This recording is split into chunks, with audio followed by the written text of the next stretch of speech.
क्या आगे और सुनने की इच्छाएं हैं? गुरु जी आपके मुख हाँ, बिंदु से कुछ मिल जाए। सुनना सुनना नहीं सुनना दीदी, अब आप बोल रही हैं, तब सुनना हम बुला रहे, तब नहीं बोल रहे थे। चलो, बहुत अगर दीदी कह रही हैं तो मैं दीदी के विला नहीं करूंगा। काल चक्र में केतु,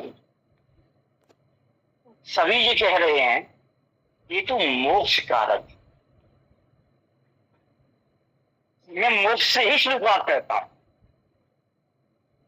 मोक्ष किसका मोक्ष? पहला प्रश्न, मोक्ष किसका? 12वां भाव ही मोक्ष है। 12वां भाव ही मोक्ष है। किताब में पढ़ा है आपने, लेकिन जीवन में उतारा है क्या? पहली बात, क्या आपने अनुभूति की है? सुदर्शन तो सभी ने सुना होगा, सुदर्शन तो आप सभी ने सुना होगा, उसको समझा भी होगा और व्याख्यान भी किया होगा, जिसे हम पूछते हैं इस कलयुग में। और महाभारत में उसी द्वापर युग में आपने एक व्यू की रचना भी सुनी होगी। वो व्यू क्या था? आदित्य, क्या व्यू था? चक्रव्यूह। चक्रव्यूह।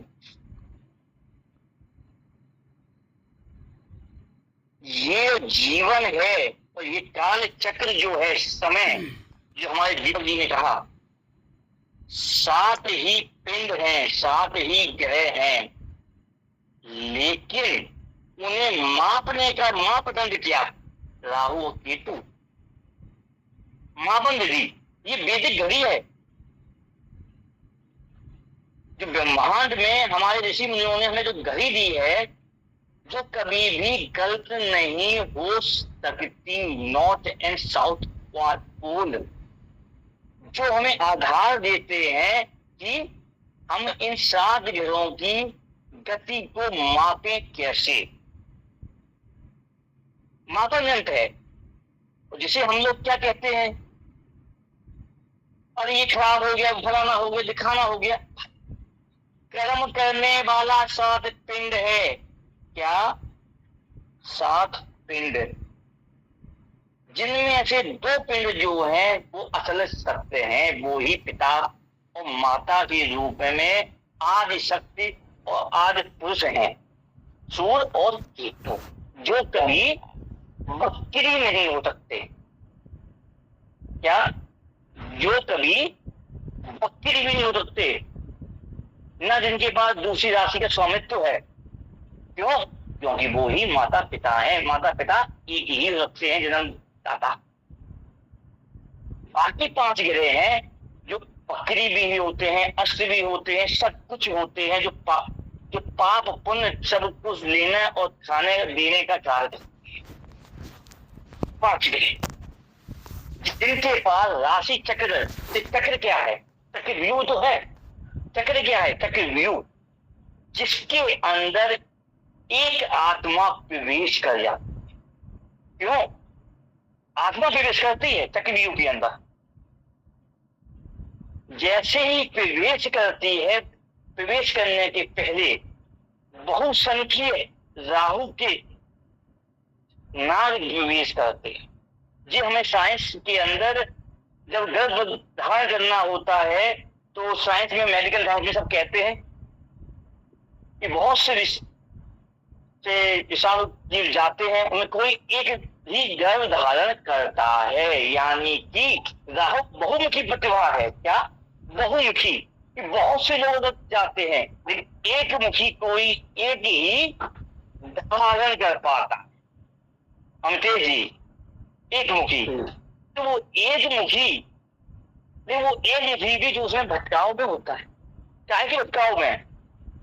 कि वो एक चेतना को पूर्ण करके दूसरी चेतना के अवशेष को प्राप्त करना चाहता है कि ये तो मैंने ज्ञान ले लिया। क्या? एक तो मैंने ज्ञान ले लिया, वो इसके आगे क्या है? वो ही इसकी भूल जो है वो उसे राहु बना देती है कि फिर से बहुमुखी होना, अन्न की चाह होना, जो उसको पुनः जन्म के लिए प्रेरित करती है, पुनः जन्म के, या पुनः आप इसी जन्म के अंदर जो चीज आप पुनः भोगना चाहते हैं और लेना चाहते हैं, more to more, more to मोर, ये आवश्यकता है, जो हमें आवश्यकता है वो है। तो राहु क्या कराता है कि आप एक मुखी करा के चक्र में फंसाता है। ये राहु का केतु का मिलन है। जो लोग कहते हैं राहु केतु मिलते नहीं, साक्षात ज्योतिष चक्र को लगा सुदर्शन चक्र को घुमाएंगे और भेजेंगे कि काल कभी रुकता नहीं, समय कभी रुकता नहीं है। जिस तरह को हम लोग वैदिक के अंदर, ज्योतिष के अंदर जन्मकालीन कुंडली को स्थिर मान देते हैं भाई बंधु, वो कभी भी ग्रह स्थिर नहीं है, वो जन्म समय की स्थिति है मात्र, वो वहां से आगे गतिशील है, नहीं है। तो समय तो चलता है, सूर्य आंखों से बाद में एक प्रथम भाव से 12वें भाव में, दशम में ऐसे जाता है। नंगी आंखों से देखें अगर हम मान ली ऊपर से करके, तो नीचे पुस्तक में देखते हैं, चार्ट में देखते हैं तो ये उल्टा चल रहा होता है। क्यों? समय तो सीधा चल रहा है, लेकिन हम अपने काल की गणना, किसकी गणना? काल की गणना करने के लिए उल्टा। तो जो ग्रह सीधे चल रहे हैं उन्हें हम उल्टे चलाते हैं, जिन्हें उल्टा समझते हैं वो सीधे हो जाते हैं। यही जो घड़ी जो हम वॉल पर लगाते हैं, अभी घर में लगाते हैं, वो ऐसे ही चलता है। अभी वो अब बात आती है, एक निकली गया तो अंदर गया तो उसकी इच्छाएं भर जाना, इच्छाएं। जब अभिमन्यु ने चक्रव्यूह में प्रवेश किया, प्रवेश करने में क्या धोखा गया? तो पहले आओ मेरे पास। तो राहु क्या करता है? खींचता है, आपको भटकाता है, लेंस खराब करता है कि आओ मैं ही पूर्ण हूं, मुझको आओ, मुझके साथ रहो। तो अंदर ले लेता है। उसके बाद जिस द्वार से आप घुसे थे एक मुखी होके, केतु का द्वार है वो राहु का द्वार नहीं है। चक्रव्यूह तक आने से अंदर घुसने के लिए राहु प्रयोग करता है, लेकिन चक्रव्यूह के अंदर घुसना भी अपने आप में एक द्वार है, वो एक मुखी, वो भी केतु है। जब अंदर घुस जाते हैं, यही जीवन का चक्र है। जन्म के लिए गर्भ धारण कर लिया, जन्म ले भी लिया, लेकिन फिर क्या किसी की मृत्यु की इच्छा होती है? किसी की मृत्यु की इच्छा होती है कि परिवार को छोड़ दूं? यही तो मोक्ष है। जिस चीज को छोड़ने की इच्छा ही नहीं है तो मोक्ष का आएगा भाई? त्याग। तो गुरु केतु की युति जो कहती है त्याग, क्यों? कैसा त्याग? गुरु ज्ञान है और ज्ञान का अहंकार भी है, याद रखिएगा। गुरु से बड़ा अहंकारी कोई नहीं है।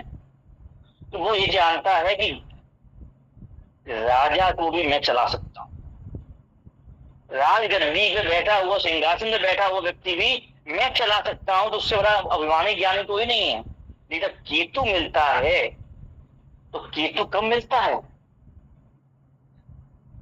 कि जिसे अभिमान है कि मैं पूर्ण हूं, क्या मैं सुदर्शनधारी हूं, मैं पूर्ण हूं, तो केतु मिलता है तो वही किंतु परंतु आ जाता है। अगर किसी गुरु का शिष्य ना हो, क्या शिष्य, तो उसे अपना मापदंड पता नहीं चल सकता, मैं पूर्ण हूं कि अधूरा हूं। कोई भी गुरु कभी भी पूर्ण नहीं होता, उसका शिष्य उसके 10 कदम आगे जाता। यही केतु है।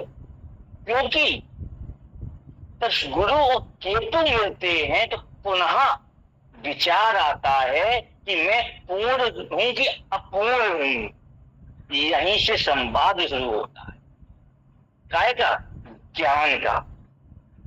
और जब ज्ञान का संवाद शुरू होता है, संवाद, तो क्या निकलता है? नया विकास पुंज जन्म लेता है।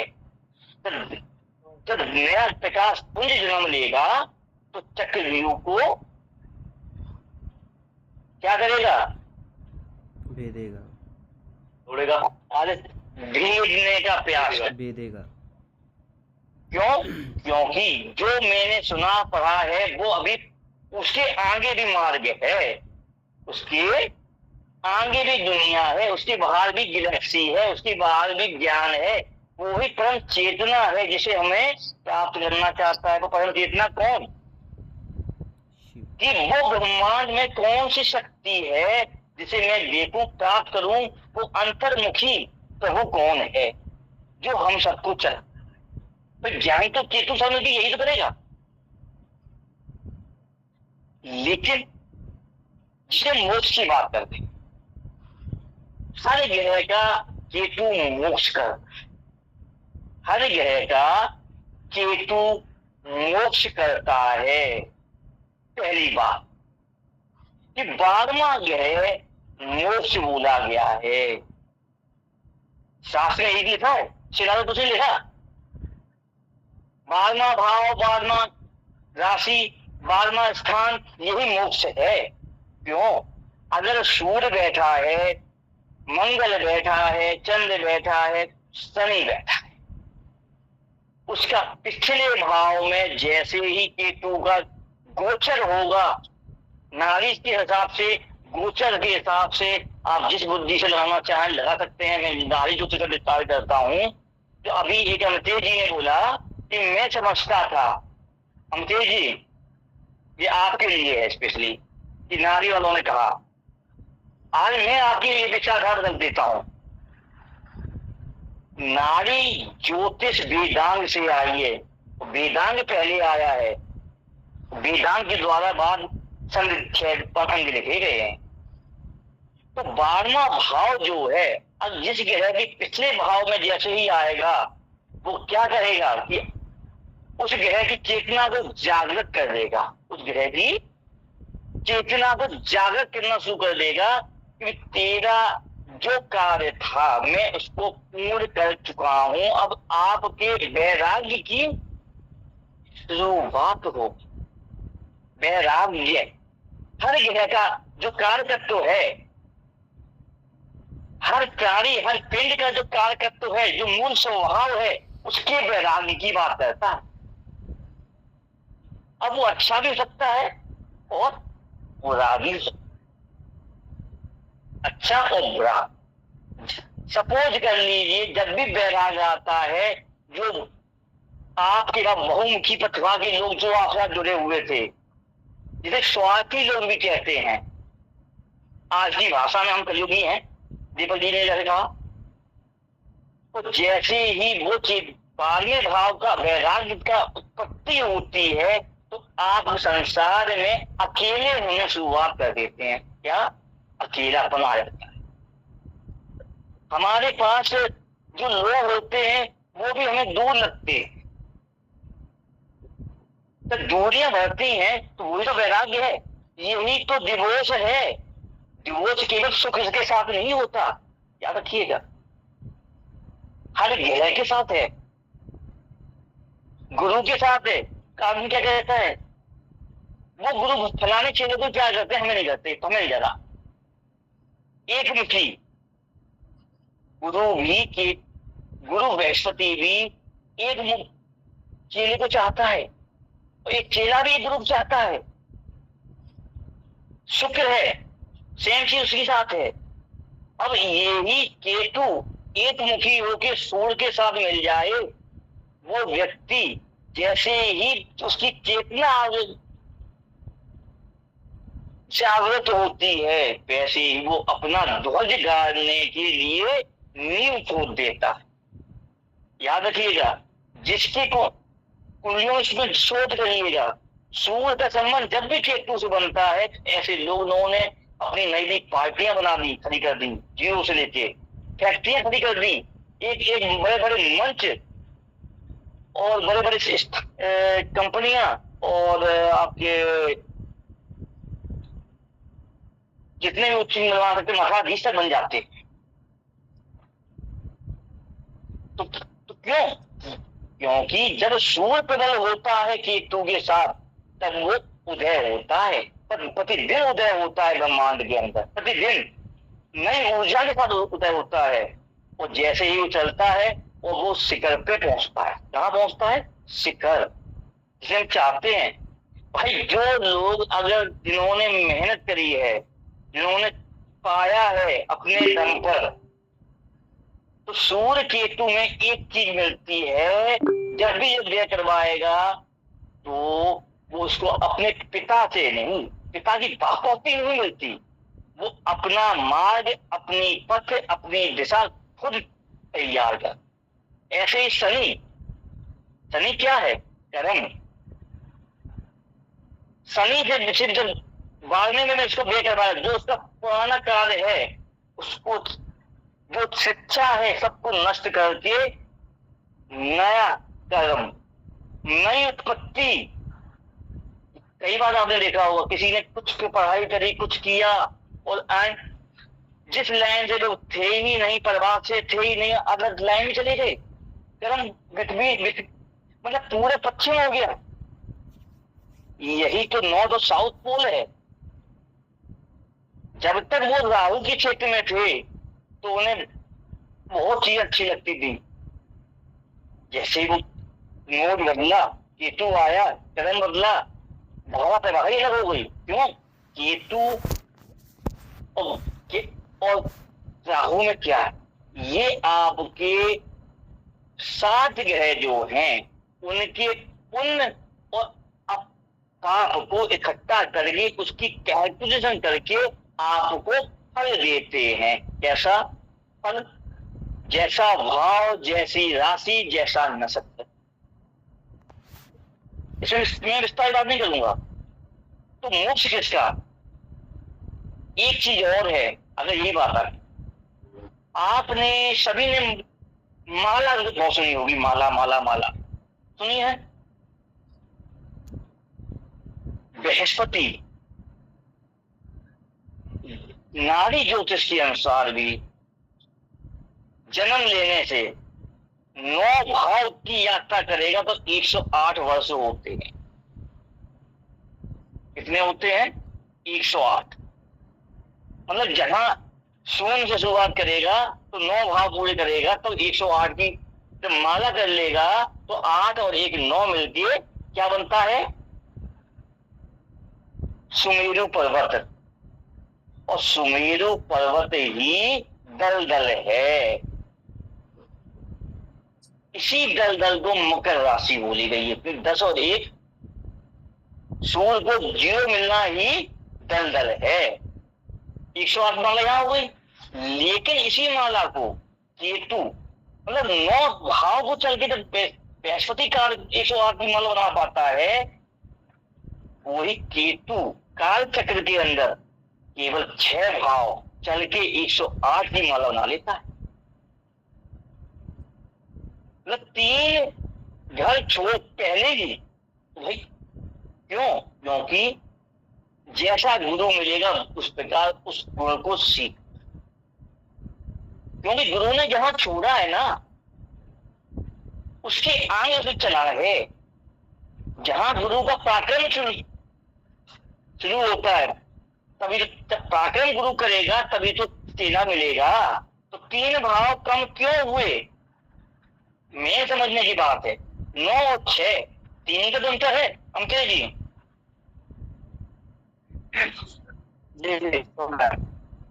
तो कोई पराक्रम के 3 भाव यहां डाउन करके 108 की पूरी माला बना लेता है। लेकिन इसके लिए दलदल कहाँ है? 7वां भाव जैसे ही घुसता है उसमें इसको दलदल मिलता है। और यही दलदल जो 7वां है, यही ये भटकाव आ जाता है। तो ये फिर वो चक्रव्यूह में घुसने की कोशिश करते। क्या? चक्रव्यूह राहु के क्षेत्र में। ऐसे ही शुक्र जो है वो भी गुरु है। बिना शुक्र के हम गुरु और शिष्य की बात कर ही नहीं सकते।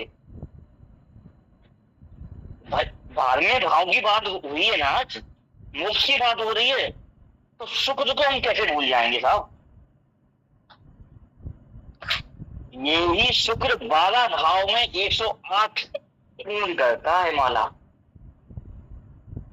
यानी कि जो जिसने जिस चीज को निर्यात किया, जो वैज्ञानिक था, कौन, जो वैज्ञानिक है, जो संजीवनी बनाने वाला है, वो शुक्र है। क्या? शुक्र, जिसने 12 घर की यात्रा करी तब निकाला। उस यात्रा का व्याख्यान अपने अनुभव से करने वाला बृहस्पति है 9 घर में, 9 में, और उसी की संजीवनी का उपचार करने वाला कौन? उपचार राहु और केतु है, जो 180 पे बैठे हैं समय साधते हुए, पाप पुण्य का लेते हुए। ठीक है ना? जहां भी आपका किसी की कुंडली में भी केतु जिस भी भाव में बैठा है, उस भाव में 18 वर्ष के बाद उसकी सीमा लीला खत्म कर देगा। 18 वर्ष में। उसके बाद वक्री चाल से अगले भाव को एक्टिवेट करेगा। ऐसे ही चक्र चलते हैं इसके।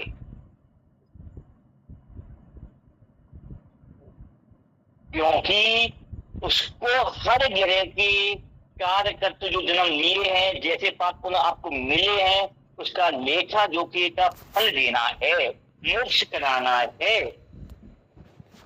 एक चीज और मैं बता दूंगा, पूरा समय और दूंगा कि समय खत्म होने जा रहा है, बोलने बहुत बोल सकते हैं। भारत की कुंडली जो आजादी वाली कहते हैं, भारत की कुंडली नहीं है, जो पावर एटॉमी हमने ट्रांसफर की गई, उसके अनुसार 7वें भाव में केतु है। ऐसा ही है ना? सभी पता होगा। वैसे लगन की कुंडली बनी हुई है, जो भी है ये बिल्कुल ठीक है। और आजादी के 79 ईयर हो चुके, और वैसे तो केतु जो है द्वितीय भाव में गोचर कर रहा, नारी सिद्धांत के अनुसार द्वितीय भाव में।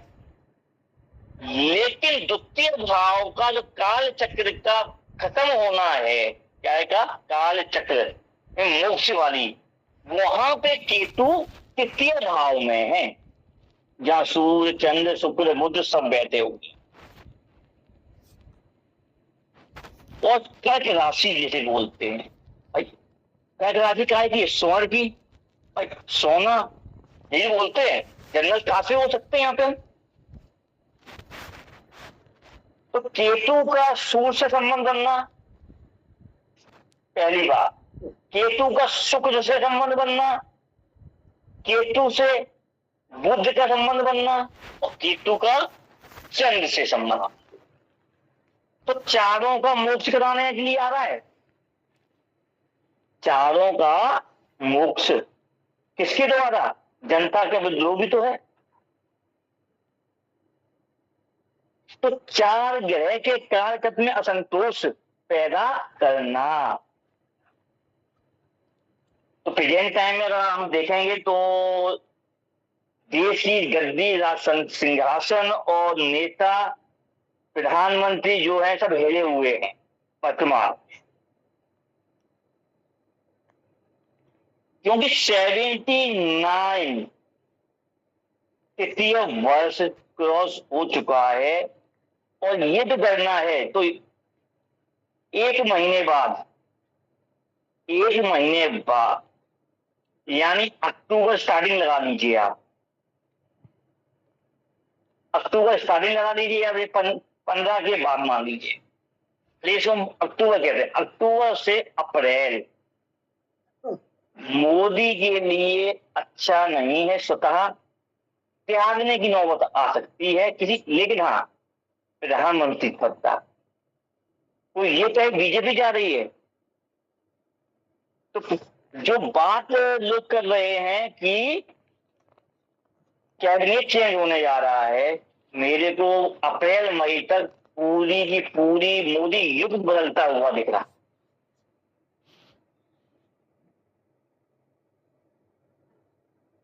ये केतु की काल गणना है।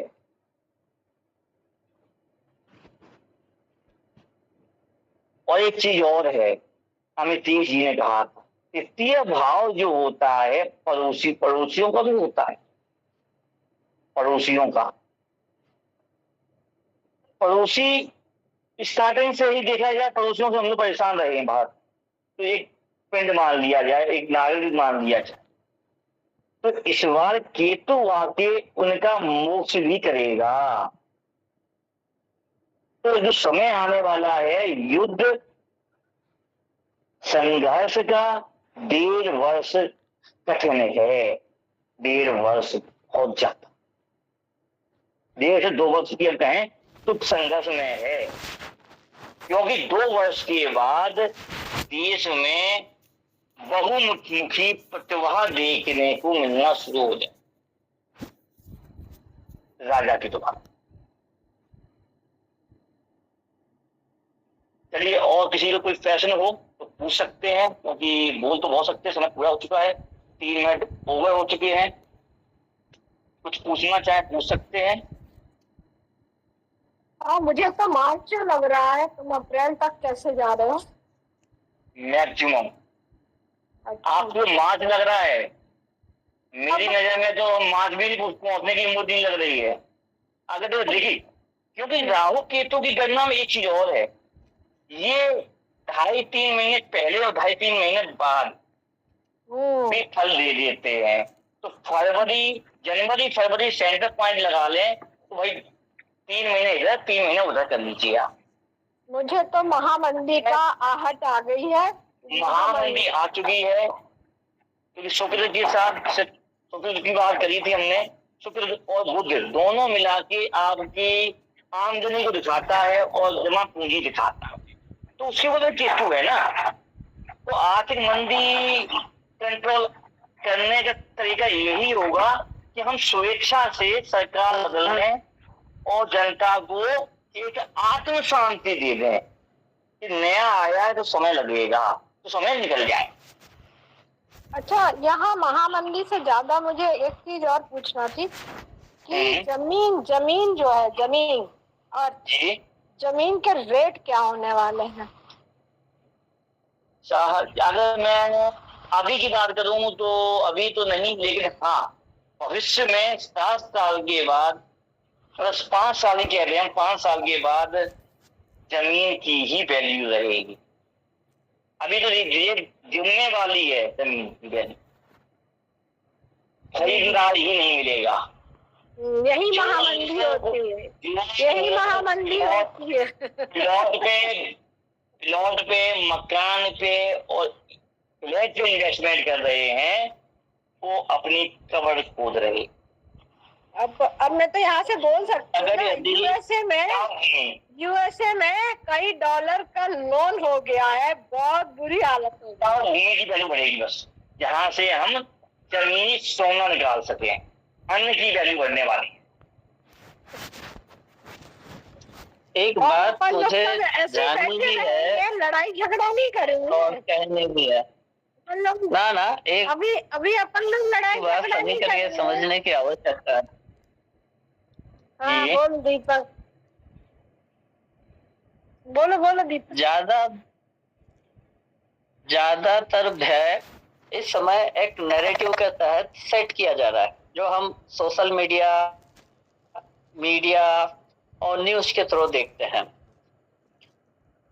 और ये एक तरह से भ्रम की स्थिति है। वास्तविक स्थिति जो होनी चाहिए वो दिखाई नहीं दे रही है।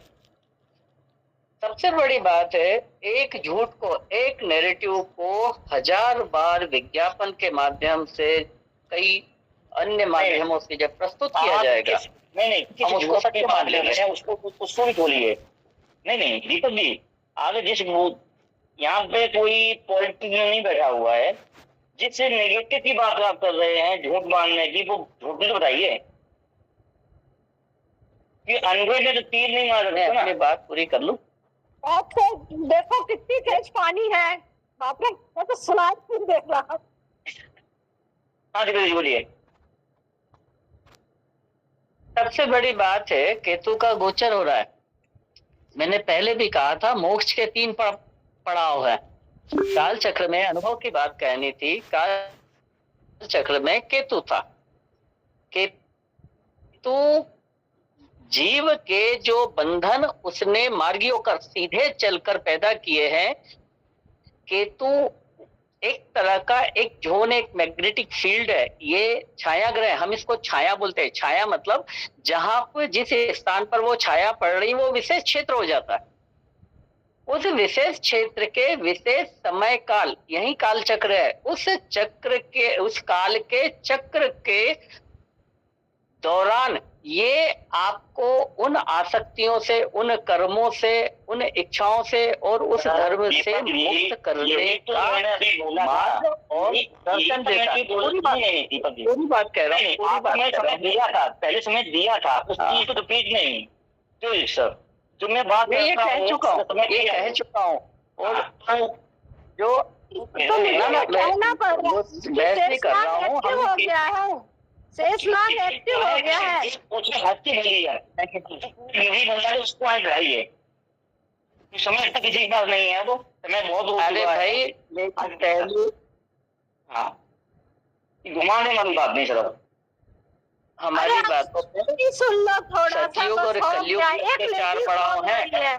चुप रहो, जी तुम लोग बहुत बोल लिए, अब मैं बोल रही हूँ। आपके टाइम में मैंने बोला पता नहीं कहाँ चले गए। शेषनाग एक्टिव हो गया है क्या? बस इतना बता दो, शेषनाग एक्टिव हुआ कि नहीं हुआ, बस इतना बता दो।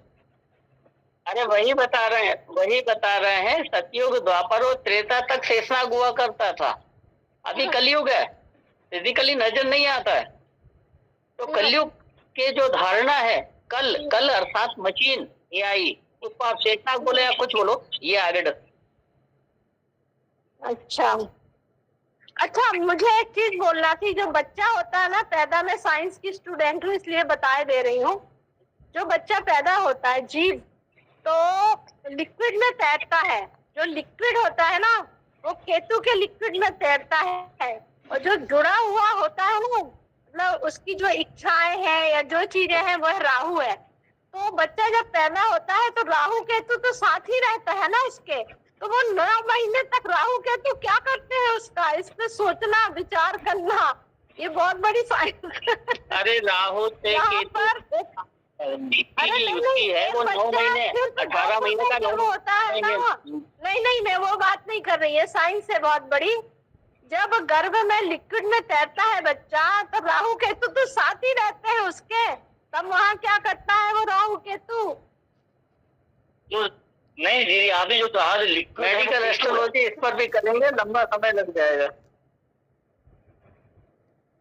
अच्छा विषय है, इस पर अच्छी चर्चा की जा सकती है। बिल्कुल बिल्कुल, आगे रखना है इस विषय को, आगे रखना। प्लेजेंटा में रहना, आगे रख लेना अगले वाले चक्कर में। 9 मिनट मेन चीज है भावना भाव। चलिए 11:15 बजे ही है, हो गया। राम राम, अच्छा लगा। राम जी, जय श्री राम। जय श्री राम। राम राम मिश्रा जी। राम राम जी। जय श्री राम। जय श्री राम। नहीं कोई बात नहीं, जय श्री राम। मेन मेरा उद्देश्य ये रहता है कि जो हम अनुभव ले रहे हैं, तो अनुभव आते हैं प्रैक्टिकल करने से, निचोड़ हम दे सकते हैं आने वाली पीढ़ी को। मेरा उद्देश्य रहता है। मिश्रा जी, जोशी जी आए, बहुत अच्छा लगा। उन्होंने कम शब्दों में बहुत अच्छी चीज होगी। बहुत बढ़िया, जोशी जी बहुत बढ़िया। मिश्रा जी बात थी कि कल आपने बताया, फिर मैंने देखा कि केतु मेरा अश्विनी में और राहु पति है, ठीक है। तो इसको आप तो परम चेतना की ओर कैसे ले जाए?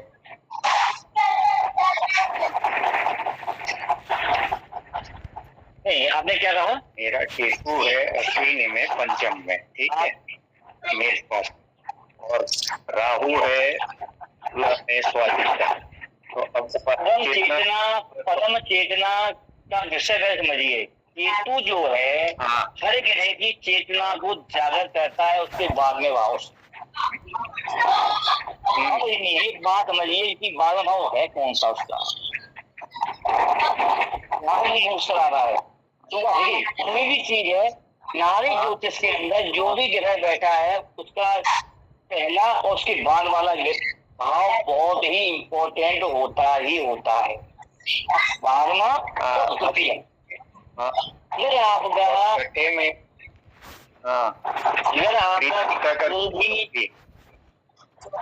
बैठा है वो नवंबर तक नहीं जा रहा, नीचे नहीं जा रहा, ये समझिए ऐसे मिलने वाला है। तो एक चीज और है, कोई भी ग्रह है, अगर हम एक बात कहें कि जो सुनिश्चित चक्र ज्योतिष का चक्र है, आपको एक लग्न मिली है, समझिएगा। इतना बात करता हूँ मैं।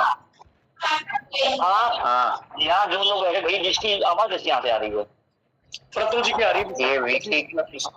लगन नहीं हुई है आपको, उस लगन के पहले जितने भी राशियां निकल चुकी हैं उसका भोग आप कर चुके हैं। मेष से लेके आपकी धनु लगन है। जी जी, धनु लगन है आपकी। धनु जी। आप पिछला जन्म के कई जन्मों में यात्रा कर चुके हैं। एक जन्म की बात नहीं कर रहा मैं, कई जन्म, क्योंकि इतनी यात्रा करने में एक जन्म नहीं लगता, कई जन्म। इसके बाद यात्रा किसकी होगी? मिथुन धनु के बाद मकर की, मकर के बाद जीव यात्रा किसकी करेगा? कुंभ की, कुंभ के बाद आदमी यात्रा किसकी करेगा? मीन की, तब उच्च मोक्ष की बात करेगा। रेवती का, रेवती शनि उसका सारा नक्षत्र प्रवेश से रेवती में प्रवेश करेगा, उसकी मोक्ष की आई, नई चेतना आई और सुननी है, नया जन्म, नई ऊर्जा लेने के लिए, इसे बोलते हैं। जी जी, इसीलिए तो वो बाद में भाव में जो बैठ गया हमारा चेतन में मोक्ष ले लेंगे भाई। अभी काल चक्र को तो समझिए, सुदर्शन है क्या कि हमें कितने जन्म अभी और बचे हुए हैं। हाँ, लेकिन एक चीज बताऊंगा, धनु में जन्म लेना तो हमें उच्च ज्ञान की पीएचडी, आपका धनु में जन्म हुआ है तो आप एक सौभाग्यशाली भगवान के उस चरणों में आ गए हैं, उस मोक्ष के उच्च ज्ञान में प्रवेश कर गए हैं, उस चेतना को बढ़ा रहे हैं। और धर्म एक चीज और है, यहाँ जब व्यक्ति धनु जन्म लेता है तो जस्ट उसके बाद का जो राशि और भाव होता है वो मकर होती है। तो धनु लगन वालों को मोस्टली जीवन के अंदर दलदल बहुत मिलता है, कुटुंब का संघर्ष, क्योंकि मकर राशि कर्म की है और कर्म ही केवल अपने कर्म से बदल सकते हैं। इसी दलदल के अंदर अगर आप संघर्ष करके अपने लक्ष्य को कुंभ को प्राप्त करना चाहे, समझिए कुंभ जो देने के लिए बाध्य है, या अच्छा है बुरा जैसा कर्म करेंगे, ये पहली परीक्षा होती है उच्च ज्ञान की प्राप्ति के लिए। तो यहाँ पे अब अहम मैं धनु वाले अगर जितने ये मान लेते हैं कि मैं ही पूर्ण हो गया, मैं ही ज्ञान हूँ, मेरे पर चेतना मिल गई है, तो ये गलती बात कहते हैं कि यहाँ से धनु में आदमी तब जाता है जब उसका सहस्त्रार चक्र एक्टिवेट होता है। जन्म जन्मांतर में सहस्त्रार चक्र प्राप्त करना चाहता है, शास्त्रार्थ को, आज्ञा चक्र को, एक आज्ञा बिना शास्त्रार्थ पहुंचता है, अहंकार आता है। तो अग्नि तत्व है, यही अग्नि तत्व को प्राप्त करने के लिए मैंने ज्ञान ले लिया, मुझसे बड़ा कोई ज्ञान ही नहीं है। परम शक्ति अब मेरे अधीन हो गई है, मुझे आदेश दे देती है, मुझे वो दर्शन करा देती है। तो उस शास्त्रार्थ चक्र से आज्ञा चक्र को ना एक्टिवेट करते हुए सीधे शुक्र और बुध के चक्र पे आके नीचे गिरता है, यही दलदल है। तो वो आदमी माया, परिवार, पिता, पुत्र अश्विनी नक्षत्र में नहीं घुस पाता। इसीलिए अश्विनी नक्षत्र, इसीलिए मकर राशि के अंदर उत्तराषाढ़ नक्षत्र सूखने का कहते हैं कि हमारा मोह भंग हो जाता है, हम सब सूख गए, मेरे पास कोई नहीं है, हमें रास्ता नहीं दिख रहा, मैं दलदल में फंसा हुआ हूँ। ये पॉइंट यहाँ पे आता है। जब ये दलदल को पार करता है तब वो ये कुंभ में जाता है, कुंभ में। तो अगर यानी कि जब उस व्यक्ति को जन्म यात्रा के समय सूर्य से सूखने के बाद चंद्र आज्ञा चक्र, यही जो अमावस्या है, क्या है अमावस्या, सूर्य और चंद्र दशम भाव मकर राशि में या फिर वृषभ राशि में या कन्या राशि, तो यहाँ पे तो सूर्य चंद्र इकट्ठे मिलते हैं, इसे अमावस बोलते हैं। संघर्ष नहीं मिलता है। द्वितीय भाव, छठा भाव, मतलब 2 नंबर राशि, 6 नंबर राशि, 10 नंबर राशि, ये संघर्ष की राशि है। अमावस जीवन में जो आता है, ये अमावस को पार करता है तो मिलन होता है किसका, 2 आत्माओं का, पिता और माँ का। तो पिता माँ का मिलन होगा, अमावस होगी, ये रस निकलेगा, रस मिलेंगी, नई चेतना की होगी, नई चेतना का उदय, वही चेतना को मिलन आती है। और वो देने के लिए निस्वार्थ जब देना शुरू कर दे, नींद के मोक्ष में पहुंचता है। तो भाई ये गलती ना करें अहंकार की, मेरे आदमी ने पहुंच गया है कि मैं मोक्ष में हो गया हूँ, अहंकार हो गया हूँ, ये तेरा अहंकार है। किताब पढ़ के मत बोला कर कहीं किसी ज्ञान में, ये तेरा अहंकार है, समझ गया?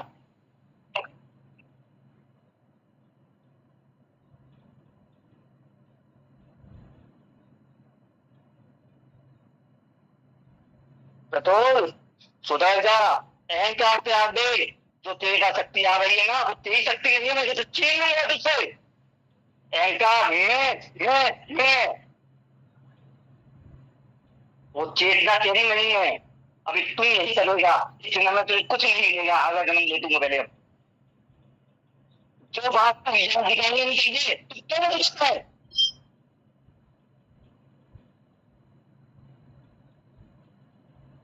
एक किताब मत खोला क्या, किताब कोई ज्ञान नहीं है, तो लग गया।